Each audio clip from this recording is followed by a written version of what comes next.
وعلیکم السلام ورحمۃ اللہ۔ قرآن مجید اللہ سبحانہ و تعالیٰ کا کلام ہے، اس کا جتنا ادب کیا جائے گا اتنا اچھا ہے۔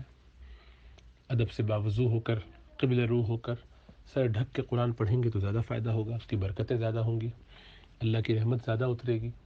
تو اس سے جو ہمیں اکتساب کرنا ہے، جو سیکھنا ہے، سمجھنا ہے، وہ زیادہ اچھے طریقے سے حاصل ہوگا۔ اہتمام زیادہ کرتے ہیں تو اللہ کی طرف سے توجہ بڑھتی ہے، اور جتنا کم اہتمام ہوتا ہے، جتنا کیجول اس کو لے کے چلتے ہیں، برکتیں اس کی کم ہو جاتی ہیں۔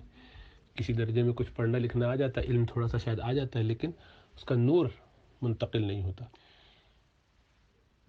اللہ سبحانہ وتعالیٰ قرآن میں فرماتے ہیں وَمَن يُعَظِّمْ شَعَائِرَ اللَّهِ فَإِنَّهَا مِن تَقْوَى الْقُلُوبِ، کہ جو اللہ کی نشانیوں کا اکرام کرتے ہیں، تعظیم کرتے ہیں، تو یہ دل کے تقوی کی علامت ہے۔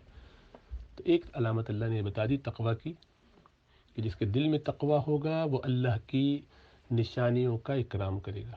اللہ کی نشانیاں کون کون سی ہیں؟ سب سے بڑی نشانی اس کی قرآن ہے۔ تو جو قرآن کا اہتمام کرتا ہے، احترام کرتا ہے، اس کی طرف توجہ کرتا ہے، ادب کرتا ہے، محبت کرتا ہے، اس کو دیکھنا یہ بھی عبادت ہے، قرآن کو چھونا چومنا یہ بھی عبادت ہے۔ قرآن تو اللہ سبحانہ و تعالیٰ کی محبوب ترین چیز ہے، اس لیے کہ اللہ کی ذات سے نکلا ہوا ہے، اس لیے اس کا جتنا اکرام ہوگا اتنا فائدہ ہوگا۔ اب یہ کہ کبھی چلتے پھرتے پڑھ رہے ہیں تو اس کے لیے ضروری نہیں، لیکن مصحف اٹھا کے پڑھ رہے ہوں تو اس کے لیے اہتمام کرنا چاہیے، دوپٹہ وغیرہ سر پہ ہو، مردوں کے سر پہ ٹوپی ہو۔ لیکن ایسے پڑھ رہے ہیں زبانی تو ٹھیک ہے، وہ چلتا ہے، وہ تو لیٹ کے بھی پڑھ سکتے ہیں زبانی، اس کے لیے اٹھنا بیٹھنا چلنا کسی بھی حالت میں، کیونکہ زبانی پڑھنا۔ لیکن جب مصحف کو ہاتھ میں اٹھایا تو ابھی اللہ کی خاص ایک نشانی ہے جو آپ کے ہاتھ میں، تو اس کا احترام، اس کا ادب ہونا چاہیے۔ اسی لیے فون پر پڑھنے کو پسند نہیں کرتے، یہ نہیں چاہتے کہ لوگ فون سے پڑھیں۔ فون صرف مجبوری کے عالم میں، کہیں چلتے پھرتے میں کچھ آیت رہ گئی ہے، موقع نہیں مل پایا، بس ہاتھ میں مصحف قریب میں نہیں ہے تو چلو اس وقت گزارا کر لیا۔ لیکن کبھی بھی کسی ٹیبلٹ وغیرہ پہ، کمپیوٹر پہ، فون پہ قرآن پڑھنا یہ بالکل بے ادبی کی بات ہے، بلا ضرورت ایسا نہیں کرنا چاہیے۔ اپنا مصحف ہونا چاہیے جس کو دیکھیں، محبت سے اس کو اپنے ساتھ لگا کے رکھیں، جیسے ہماری دادیاں نانیاں کرتی تھیں۔ زندگی میں جتنی محبت ہم نے اپنے بڑوں کو، دادیوں نانیوں کو دیکھا ہے، اپنے قرآن سے جڑے رہنا، اتنے اہتمام سے اس کو جزدان میں لپیٹ کے اونچی جگہ پر اپنے کمرے میں رکھتی تھیں، اور بغیر وضو کے کبھی اس کو ہاتھ نہیں لگانا، دوپٹہ اوڑے بغیر کبھی اس کو ہاتھ نہیں لگانا، بہت اہتمام سے صرف اس بچے کو بلا کے اس سے اوپر کبھی رکھواتی تھیں یا اترواتی تھیں کہ جس کے بارے میں پتہ ہوتا تھا کہ یہ باوضو ہوگا اور اس وقت نماز پڑھ کے آیا ہے، ادب سے آئے گا، اٹھا کے رکھ دے گا، ورنہ خود ہی۔ تو یہ ان کی محبت اور اہتمام تھا، اس کو بہت اہتمام سے پڑھتے تھے۔ تو مجھے کبھی یاد نہیں ہے کہ دادی سے میں نے اپنی زبان، ان کی زبان میں کبھی کلام پاک کے علاوہ لفظ سنا ہو، کبھی قرآن کہہ کے بھی نہیں پکارتی تھی، کہتی کلام پاک کو لے آؤ، کلام پاک یہاں رکھ دو، اور گھنٹوں پھر اس کو پڑھتی تھی۔ تو یہ محبتیں تھیں ان لوگوں کی، اسی لیے اس کی برکت ان کی زندگی میں بہت زیادہ تھی۔ اب ہمیں اس کے دو لفظ پڑھنے شاید زیادہ اچھے آ گئے ہوں، ترجمہ بھی بہت کچھ سمجھ میں آنے لگا ہو، شاید ہم درس بھی دیتے ہیں ادھر ادھر اپنی اپنی جہالتوں کے باوجود، لیکن اس کا نور ہماری زندگیوں میں نہیں آ رہا، برکتیں ہمارے گھروں میں نہیں آ رہی، اولاد ہمارے ہاں جس طرح ہونی چاہیے ویسی نہیں ہے۔ صبح شام قرآن پڑھ رہے ہیں، سمجھ رہے ہیں، سیکھنے کی فکر کر رہے ہیں، بلکہ لوگ دین سے نکل رہے ہیں۔ ہمارے یہاں کاؤنسلنگ کے جو کیسز چل رہے ہیں ان میں سے ایک کیس اس نوجوان کا ہے کہ جس نے خود اپنے طور پر قرآن کو پڑھنا شروع کیا 18 سال کی عمر سے، اور 6 مہینے کے اندر وہ اسلام چھوڑ کے بیٹھ گیا۔ اپنی عقل سے جو اس کو سمجھ میں آیا اس نے اندازے لگائے اور کہا کہ یہ تو اللہ کا کلام ہو ہی نہیں سکتا، اس میں تو بڑی غلطی ہے سائنٹیفکلی، نعوذ باللہ۔ اے لیول میں بھی داخل ہوا، یہ ان کی ہوشیاری ہے۔ یہ سب اس لیے ہو رہا ہے کہ ہم نے دین کے مقاصد کو نہیں سمجھا، اپنے اپنے حساب سے ہمیں جو ٹھیک لگتا ہے اس کے مطابق چلتے ہیں۔ اللہ ادب، طریقہ، لحاظ سکھائے ہمیں۔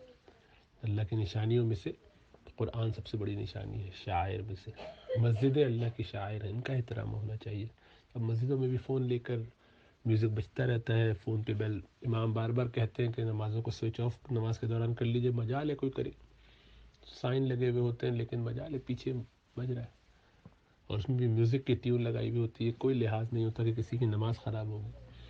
ایک ظالم نے تو حرم کے اندر، مدینے کے اندر، امام کے قریب کھڑے ہو کے اس کے اندر ہندی کوئی گانا فلمی وہ چل رہا تھا، پورے حرم میں اس وہ گونجا، کیونکہ مائک کے قریب تھا تو ہر جگہ اس کی آواز گئی۔ اللہ کے رسول صلی اللہ علیہ وسلم کو کتنی اذیت تکلیف اس نے پہنچائی، تمام مومنین کو، صحابہ کو، ادھر جو جن کی قبریں ہیں، اسی طریقے سے فرشتوں کو اس جگہ پر۔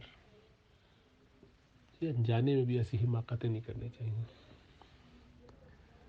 اسی طریقے سے اذان کا وقت ہوتا ہے، باتوں میں لگے ہوئے، اپنے کام میں لگے ہوئے، ادھر ادھر چکر چل رہا ہے، جو ڈرامہ چل رہا ہے، ڈرامہ ٹی وی جو بھی ہے، بات چیت، کوئی ادب لحاظ نہیں ہے، تو دلوں میں تقویٰ نہیں ہے، اسی لیے اس کی علامتیں یہی ساری ہیں۔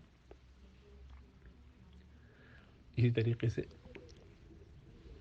عورتوں کا حجاب اور مردوں کی داڑھی، یہ بھی علامتیں ہیں دین کی۔ اس سے پتہ چلتا ہے ایک مسلمان اپنی داڑھی کے ساتھ اور چھوٹی مونچھوں کے ساتھ پتہ چلتا ہے کہ یہ مسلمان ہے۔